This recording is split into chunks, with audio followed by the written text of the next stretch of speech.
Hello बच्चा लोग, कैसे हो? होप करता हूँ सब लोग बढ़िया होंगे, मस्त होंगे। बेटा आज हम लोग ऑर्गेनाइजिंग पढ़ने वाले हैं। इसका नोट्स मैं बना दिया हूँ और मैं आपका ये नोट्स अपने टेलीग्राम चैनल जो डिस्क्रिप्शन बॉक्स में है, आप जाइए वहाँ से ऑर्गेनाइजिंग लिख देना, तुमको वो मिल जाएगा पार्ट 1 करके। जैसे जैसे ये चैप्टर्स कंप्लीट हो जाएंगे मैं इसके नोट्स आपको बनाता जाऊँगा। जैसे ये पूरा चैप्टर कंप्लीट हो जाएगा उसके बाद से मैं क्या करूँगा, कंपाइलेशन ऑफ नोट्स मैं आपको वहाँ पर दे दूंगा, तो यू कैन गेट इट और वो पढ़ लीजिए। उसके साथ ये वीडियो देख लीजिए, आपको दूसरे किसी भी बुक या रेफरेंस बुक की जरूरत नहीं पड़ेगी, आपको एक बेसिक सिनेरियो पूरा का पूरा समझ में आ जाएगा चैप्टर का। चलो अब बात करते हैं ऑर्गेनाइजिंग की। ऑर्गेनाइजिंग क्या कहता है? ऑर्गेनाइजिंग ये कहता है कि ऑब्वियस सी बात है, अब तुम्हारा बिजनेस प्लान हो चुका था। क्या हो चुका था? प्लान कर चुके थे, तुम अपने बिजनेस के बारे में आइडिया सोच चुके थे, तुमको अपने बिजनेस को कैसे आगे लेके जाना है, तुम पूरे दिमाग में ये तुम्हारी बातें चल रही थी, प्लानिंग हो चुकी थी, प्लान कर चुके थे। अब तुमको क्या करना था? अपने बिजनेस के लिए जो जरूरी चीजें थी, उनको तुमको क्या करना था? एक जगह इकट्ठा लाना था।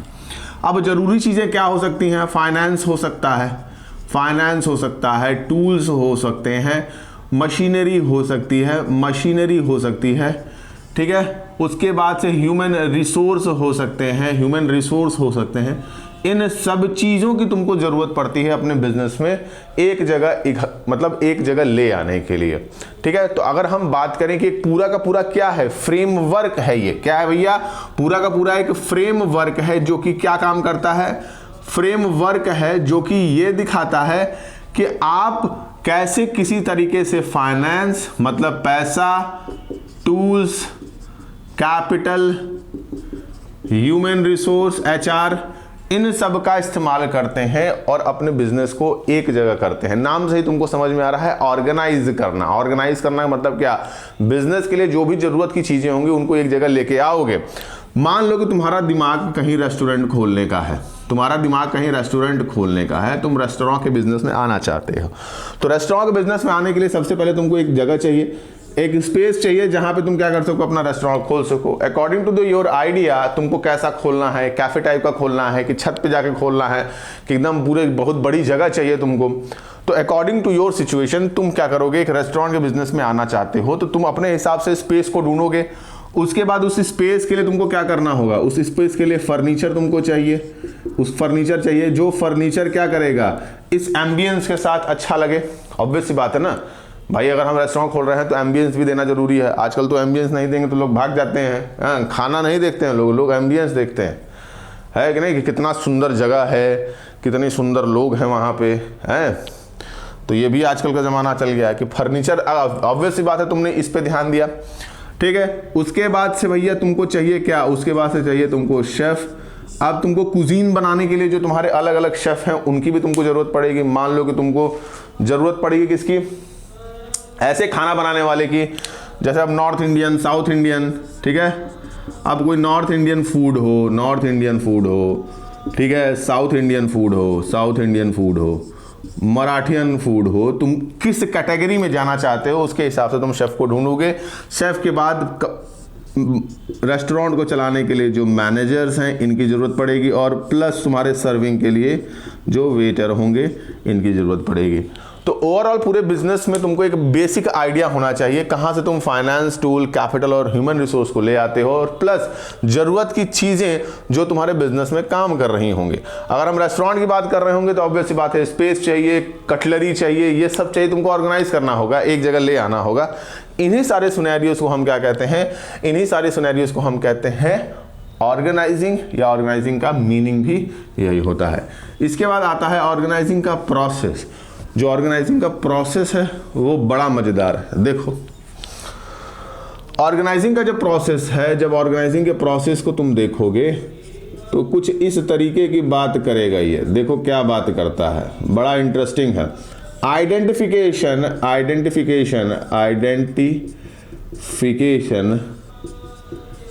Of job and division of work, ठीक। पहले तो तुमको सबसे पहले तो ये पता होना चाहिए कि तुम जो बिजनेस करने वाले हो उसमें कौन कौन सी जॉब की जरूरत पड़ेगी, और उस जॉब को तुम क्या करोगे, डिवीजन करोगे उनका। भाई उन काम्स को तुम बांट दोगे। मान लो कि मैं कहता हूं कि तुम्हारा रियल एस्टेट का बिजनेस है। किसका एस्टेट का? रियल एस्टेट का बिजनेस है, या तुम क्या करते हो, फ्लैट्स वगैरह बना के बेचते हो, ठीक है, जो बड़े बड़े फ्लैट्स होते हैं तुम उसको बनवा के बेचते हो, ठीक है। तो अब इस बिजनेस में तुम आना चाहते हो, तुमको पहले तो ये पता होना चाहिए कि कौन कौन से उसमें काम की जरूरत होगी भैया। तो ऑब्वियस सी बात है, तुमको एक मिस्त्री चाहिए, मिस्त्री चाहिए, ठीक है, उसके बाद से लेबर चाहिए, उसके बाद से एक पेंटर चाहिए जो घर को पेंट करेगा, पेंटर होगा। उसके बाद से टाइलिंग करने वाला चाहिए, उसके बाद से जो लकड़ी का काम करेगा, वुड का काम जो करेगा, वुड स्मिथ, वो चाहिए तुमको, ठीक है। उसके बाद प्लम्बर चाहिए, इसके बाद से फिर तुमको इलेक्ट्रीशियन चाहिए। तो इन सब चीज़ों की तुमको ज़रूरत पड़ेगी। अब तुम मान लो कि 50 तल्ला मकान बनवा रहे हो, अब 50 तल्ले मकान के लिए तुमको इन सारी चीज़ों की ज़रूरत पड़ेगी। ऑब्वियस सी बात है, एक घर बनाएगा, लेबर होंगे, पेंटर होंगे, वहाँ पे तुम्हारे वुड स्मिथ होंगे, टाइलिंग वाला होगा, प्लम्बर होगा, इलेक्ट्रीशियन होगा, तो इन सब की ज़रूरत पड़ेगी। तो जब तुम खुद सोचो कि जब तुम एक बिल्डिंग बनवा रहे हो, तुमको इतने लोगों की जरूरत पड़ रही है, तो यहां पे तुमको हर एक जॉब आइडेंटिफाई करनी पड़ेगी कि कौन किसका काम करेगा। लेबर मिस्त्री का काम नहीं कर सकता है। लेबर मिस्त्री का काम करेगा, कहां से कर देगा? लेबर मिस्त्री काम करेगा, बारूद बना देगा। घर बनाना होगा, पता चला कि मिट्टी, ईटा, बालू सब मिला दिया, पता चला अगले दिन घर गिर गया, ऐसा तो होगा नहीं। तो लेबर आइडेंटिफाई कर दिया कि भाई लेबर का काम यही है। उसके बाद से टाइलिंग वाला काम प्लम्बर करेगा नहीं, प्लम्बर वाला काम इलेक्ट्रीशियन करेगा नहीं, इलेक्ट्रीशियन वाला काम वुड स्मिथ करेगा नहीं, वुड स्मिथ का काम पेंटर करेगा नहीं। तो ये सारे काम क्या हुए हैं? सारे काम को तुमने आइडेंटिफाई किया ना, तुमको दिमाग में ये आया कि मुझे इतने सारे काम करवाने हैं, इसके लिए मुझे अलग से आदमी चाहिए, और इन काम को मैं क्या करूंगा, इन काम्स को मैं बांट दूंगा, डिवाइड कर दूंगा। क्या कर दूंगा? डिवाइड कर दूंगा कि मिस्त्री का काम जो होगा वो मिस्त्री करेगा, प्लम्बर का काम प्लम्बर करेगा। सोचो कि जब घर बनता है तो सबसे पहले मिस्त्री और लेबर काम करते हैं। लेबर मिस्त्री अपना काम कर ले, उसके बाद से जब उसकी पूरी की पूरी पोताई हो जाती है तो उसके बाद से पेंटर आता है, पेंटर अपना पूरा काम कर लेता है तो टाइलिंग होती है, टाइलिंग अपना पूरा काम हो जाती है तो इलेक्ट्रीशियन आता है, उसके बाद प्लम्बर आता है। तो डिवीजन ऑफ वर्क बटा हुआ है ना, सबको अपना काम पता है कि किसको कितना काम करना है। बात समझ में आ रही कि नहीं समझ में आ रही? ठीक है। दूसरा जो पॉइंट आता है, इसी में आता है grouping the job and departmentalisation. देखो ये भी इंपॉर्टेंट है। पहला जो तुम्हारा दूसरा पॉइंट दिया हुआ है, grouping the job and departmentalisation.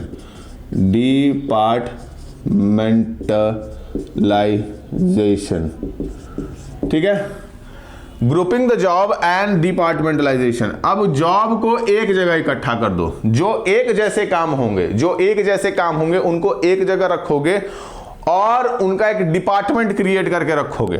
बात समझ में आई कि नहीं समझ में आई? उनका क्या करोगे? डिपार्टमेंट क्रिएट करके रखोगे। मैंने अभी तुमको शुरुआत में क्या दिया था कि तुम किस में आ रहे थे? रेस्टोरेंट के बिजनेस में आ रहे थे। किस में आ रहे थे? रेस्टोरेंट के बिजनेस में आ रहे थे। ठीक है, तो यहां 3 पार्ट्स पे काम होंगे। देखो, एक तरफ वेटर का काम होगा जो सर्व कर रहा होगा, एक तरफ शेफ का काम होगा जो कुकिंग का काम कर रहा होगा, और एक तरफ मैनेजर होगा जो किसका काम कर रहा होगा? मैनेजमेंट का काम कर रहा होगा। तो खाली एक मैनेजर तो होगा नहीं। अब रेस्टोरेंट के बिजनेस में आ रहे हो तो एक मैनेजर तो होगा नहीं, उसके साथ सबऑर्डिनेट्स भी होंगे जो काम कर रहे होंगे। तो यहां पर ये तीनों डिपार्टमेंट को क्या करोगे? तीनों ही डिपार्टमेंट को बांट दोगे, क्योंकि जो जिसका काम होगा वो उसी डिपार्टमेंट में काम करेगा। वेटर का काम वो वेटर ही करेगा, शेफ उस काम को कर नहीं सकता है। तो हो सकता है कि वेटर डिपार्टमेंट को तुमने किस में डाल दिया हो? सर्विंग डिपार्टमेंट में डाल दिया हो। ऑब्वियस सी बात है, किस में डाल दोगे? सर्विंग डिपार्टमेंट में डाल दोगे। उसके बाद अगर हम शेफ की बात करें तो कुकिंग डिपार्टमेंट, भैया ये क्या करते हैं? खाना बनाते हैं, तो इनको कुकिंग डिपार्टमेंट में डाल दिया। ठीक है भैया। और उसके बाद अगर हम मैनेजर की बात करें तो ये हो गए भैया मैनेजमेंट में। किस में हो गए? मैनेजमेंट में हो गए। ठीक है, तो ये 3 तरीके से तुम क्या करते हो, जो जिसका काम होगा उसको उस डिपार्टमेंट में तुम डाल दोगे। जनरली किसी भी बिजनेस में अगर हम बात करें तो एक तरफ प्रोडक्शन डिपार्टमेंट होता है, एक तरफ क्या होता है, प्रोडक्शन डिपार्टमेंट होता है, एक तरफ मार्केटिंग होती है, एक तरफ मार्केटिंग होती है, एक तरफ फिनांस होता है, एक तरफ फिनांस होता है, और एक तरफ क्या होती है भैया, सेल्स होती है। ठीक है, तो जनरली 4 डिपार्टमेंट होते हैं, 4 डिपार्टमेंट में पूरा बिजनेस काम करता है। एक आध डिपार्टमेंट ऊपर नीचे भी ले सकते हो, कोई दिक्कत नहीं है। अब ये 4 डिपार्टमेंट होते हैं, तो production, marketing, finance and sales. Production वाला प्रोडक्शन में ही काम करेगा, जो बना रहा है लेबर सामान वो प्रोडक्शन में ही काम करेगा। मार्केटिंग वाला जो मार्केटिंग कर रहा है कि सामान कैसे बिकेगा, क्या करना है, कैसे करना है, वो इसी में काम करेगा। फाइनेंस वाला फाइनेंस में ही जाएगा, फाइनेंस वाला फाइनेंस में ही जाएगा, पैसा कहां से आएगा बिजनेस में, पैसा कहां जाएगा ये। और सेल्स वाला कैसे बिकवाना है, सामान को कैसे बिकवाना है, ये कौन देखेगा, ये सेल्स देखेगा। यहां पे तो ये हो गया। अब देखो इस डिपार्टमेंट में 2 चीजों के बारे में बात हो रही थी, एक हो रही थी फंक्शनल और दूसरी होती है ऑर्गेनाइजेशनल या डिविजनल भी इसको कह सकते हैं। अगर हम फंक्शनल की बात करें तो जो पहला पॉइंट दिया हुआ है, देखो इसको पहला जो पॉइंट दिया हुआ है वो फंक्शनल है। ठीक है, पहला जो पॉइंट है वो क्या है, फंक्शनल डिपार्टमेंट। ठीक है, अब जो फंक्शनल डिपार्टमेंट होता है ना, इसका काम क्या होता है, देखो फंक्शनल डिपार्टमेंट ये सीधा सीधा कहता है कि कोई ऑर्गेनाइजेशन अगर वो सिंगल कमोडिटी में काम कर रही हो, किस में काम कर रही हो भैया, सिंगल कमोडिटी में काम कर रही है। जैसे मैं एक एग्जांपल लेता हूं किसका भैया, बाग बकरी चाय, बाग बकरी चाय। अब बाग बकरी चाय ये किस में है, चाय में है, मतलब कि ये चाय बेचते हैं। बात समझ में आ रही है कि नहीं समझ में आ रही है, ये क्या बेचते हैं भैया, चाय बेचते हैं। अब ये चाय बेचते हैं तो इनका इस चाय का सिर्फ 4 डिपार्टमेंट होगा, एक प्रोडक्शन का होगा, एक फिनांस का होगा, एक मार्केटिंग का होगा, और एक क्या होगा, सेल्स का होगा। ये सिर्फ चाय बेचते हैं, इनका और कोई डिपार्टमेंट नहीं है, ये सिर्फ क्या बेचते हैं, सिर्फ चाय बेचते हैं। बात समझ में आई कि नहीं समझ में आई। यही फंक्शनल और ऑर्गेनाइजेशनल, ये ऑर्गेनाइजेशनल स्ट्रक्चर का पार्ट भी कहा जाता है। फंक्शनल हो गया या फिर जो डिविजनल हो गया, ये ऑर्गेनाइजेशनल स्ट्रक्चर का पार्ट भी हो जाता है। इसको देखो 2 तरीके से बांटा गया है। ये तो फंक्शनल डिपार्टमेंट हो गया क्योंकि डिपार्टमेंट सिंगल है, एक है, तो उसको कोई दिक्कत नहीं है, ये एक ही कमोडिटी में काम कर रहा है। अगर हम डिविजनल की बात करें, अगर हम डिविजनल स्ट्रक्चर की बात करें तो डिविजनल स्ट्रक्चर बड़ा ही अलग काम करता है। देखो एक कंपनी है आईटीसी, ये सबको पता है, क्लासमेट की कॉपी वगैरह बनाती है ये। ठीक है, अब ये क्या करते हैं, ये सिगरेट में भी थे, इनकी शुरुआत सिगरेट में हुई। ठीक है, उसके बाद से संतूर साबुन कॉस्मेटिक्स में भी आए इन्होंने। ठीक है, इनका होटल का भी बिजनेस है, यानी होटल्स में भी है ये। उसके बाद देखो होटल्स के आने के बावजूद फूड में भी आ गए हैं, फूड में भी आ चुके हैं। अब ये 4 अलग अलग प्रोडक्ट में काम कर रहे हैं, आईटीसी 4 अलग अलग प्रोडक्ट में काम कर रही है। ठीक है, अब सिगरेट का प्रोडक्शन डिपार्टमेंट अलग होगा, मार्केटिंग डिपार्टमेंट अलग होगा, फिनांस डिपार्टमेंट अलग होगा, सेल्स डिपार्टमेंट अलग होगा।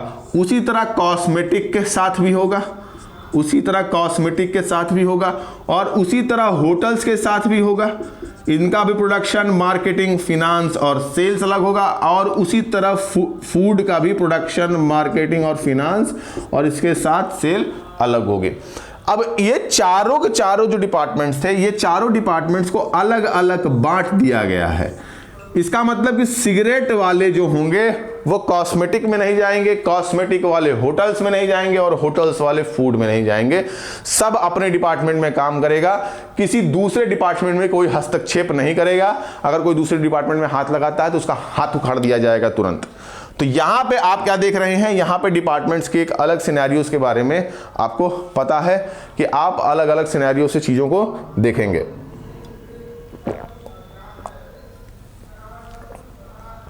अब चलते हैं आगे, अब चलते हैं आगे। देखो ये क्या करेगा, अगला जो पॉइंट आ जाता है, अगला पॉइंट आ जाता है असाइनमेंट ऑफ ड्यूटीज। क्या आ जाएगा भैया, असाइनमेंट ऑफ ड्यूटीज। ड्यूटीज को असाइन करिए। ठीक है, घर पे ड्यूटी लगती है ना तुम लोग की, ये ले आओ वो ले आओ, वैसी तरह यहां भी है असाइनमेंट ऑफ ड्यूटीज। देखो assigning of duties। अब तुमने काम बांट दिया, सबको पता है कि उसको क्या करना है, सबका काम 25, सबको पता है कि उसका काम क्या करना है। बात समझ में आए कि नहीं समझ में आए? तो इसमें तुमको ऑब्वियस सी बात है कि ड्यूटीज डिफाइन होनी चाहिए, ड्यूटीज आर डिफाइन। बात समझ में आए कि नहीं समझ में आए? Duties are define. कौन सा काम, which work is done by which people. ठीक है, यहां पे क्या होगा, यहां पे जो काम होगा ना बेटा, वो क्या होगा, लोगों के स्किल्स के हिसाब से उनको ड्यूटीज को तुम बांट दोगे। ठीक है, कोई आदमी है, इसके पास कोई स्किल होगी, इस स्किल के हिसाब से तुम उसको क्या कर दोगे, उसको वर्क दोगे, उसको काम दोगे कि भैया ये तुम्हारा काम है, तुम ये काम कर सकते हो। मैं बात करता हूं इसकी, ये पेंटर है, ये क्या है भैया, ये पेंटर है, पेंटिंग बहुत बढ़िया काम करता है। तुम्हारा रियल एस्टेट का बिजनेस है, उसमें क्या करेगा, पेंटिंग बहुत बढ़िया करेगा। बट एक बात याद रखना, नूब नहीं होना चाहिए। नूब रहेगा तो पबजी बना देगा, चिकन डिनर नहीं मिलेगा यहाँ पे। नूब एकदम नहीं होना चाहिए। काम आपको जो भी आप वर्कर रख रहे हैं वो नूब नहीं होना चाहिए। सबसे पहली बात तो ये कि वो नूब नहीं होना चाहिए। नूब रहेगा तो काम 25 कर देगा। ऑब्वियस सी बात है, खुद सोचो, मान लो कि तुम बुटीक शॉप खोलते हो। क्या खोलते हो? बुटीक शॉप खोलते हो। तुम्हारी बुटीक की शॉप खोलने का बड़ा मन है, ठीक है। अब जब तुम टेलर रखते हो तो टेलर वो नूब रख देते हो, पैसा बचाने के चक्कर में कि नूब तुम टेलर ले आते हो। अब हो गया बवाल, जैसे ही तुमने नूब टेलर रखा, ये काम 25 कर दिया। 4 मीटर का कपड़ा मिला इसको कि लहंगा बनाओ बेटा, 4 मीटर का कपड़ा मिला कि बेटा लहंगा बना दो, तो थोड़ा ये लहंगा की जगह ब्लाउज बना के दे दिया कि लीजिए मैडम ब्लाउज आपका। मैडम वहीं से जूती निकालती हैं, तुमको भी मारती हैं, टेलर को भी मारती हैं। तो ऐसा काम नहीं होना चाहिए, क्योंकि रिसोर्सेज गलत इस्तेमाल होंगे। आप जो भी इंसान को रख रहे हैं वो अपने फील्ड में क्या होना चाहिए, स्किल्ड होना चाहिए। आपको पता होना चाहिए कि उसको कितना काम आता है और किस हिसाब से वो काम करेगा।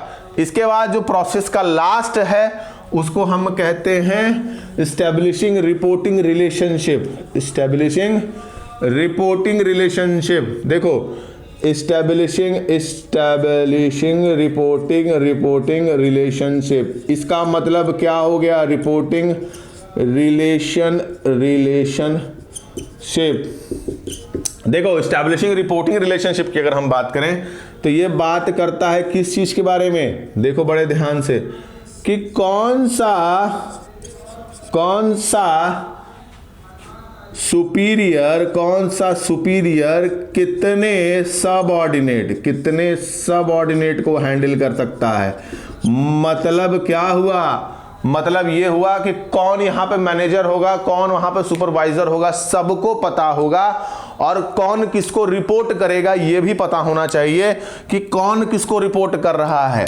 बात समझ में आई कि नहीं समझ में आई? प्रोडक्शन डिपार्टमेंट की अगर हम बात करें, प्रोडक्शन डिपार्टमेंट की ही बात करें तो प्रोडक्शन डिपार्टमेंट में क्या होगा, प्रोडक्शन डिपार्टमेंट में जो इंसान होगा प्रोडक्शन वाला, प्रोडक्शन से काम करेगा।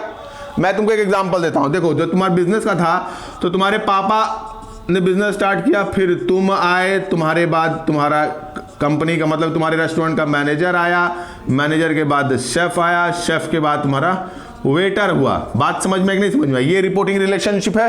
वेटर शेफ को बताएगा, शेफ मैनेजर को बताएगा, मैनेजर तुमको बताएगा और तुम पापा को बताओगे। अब ऐसा थोड़े ना है कि सीधे वेटर उठ के तुमको बता देगा, बता सकता है, बट जो हायरार्की है वो इसी तरीके से काम करेगी ना। ये हायरार्की इसी तरीके से काम करेगी कि वेटर शेफ को बताएगा, शेफ उसके बाद मैनेजर को बताएगा, मैनेजर फिर तुमको बताएगा और तुम अपने पापा को बताओगे। तो ये हायरार्की से चल रहा है।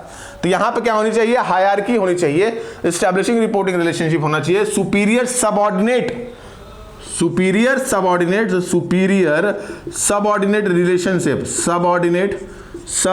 रिलेशनशिप, मतलब कि पता होना चाहिए कि कौन किसका काम किसको करना है और कौन किसका बॉस है। ठीक है, तो ये एक बेसिक आइडिया आपको होना चाहिए। अब चलते हैं आगे, अब इसके आगे बढ़ते हैं हम। अब इसके बारे में बात करेंगे कि इसके ऑर्गेनाइजेशन स्ट्रक्चर और कुछ बेसिक इंपॉर्टेंस के बारे में बात करेंगे। इसका इंपॉर्टेंस और बाकी सारे, अब इसका इंपॉर्टेंस और बाकी जो सारी चीजें होंगी मैं उसको अगले पार्ट में बना दूंगा।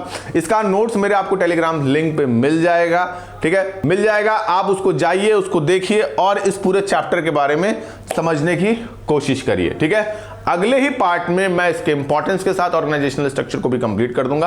आप उसको एकदम आसानी से देख सकते हैं और इसका नोट्स जो है वो एकदम बेसिक तरीके से बनाया गया है ताकि आपको एक बेसिक आइडिया हो सके पूरे चैप्टर की। आप वो नोट्स लीजिए, आप इसके साथ पढ़िए, आपको सब कुछ क्लियर हो जाएगा। अगले सेशन में मैं इंपॉर्टेंस के साथ ऑर्गेनाइजेशनल स्ट्रक्चर के भी फेनोमेना को कंप्लीट कर दूंगा, तो वो भी आपका कंप्लीट हो जाएगा। तब तक के लिए शुक्रिया, नमस्कार। मैं हूं सचिन और मिलते हैं कल इसी वक्त इसी समय।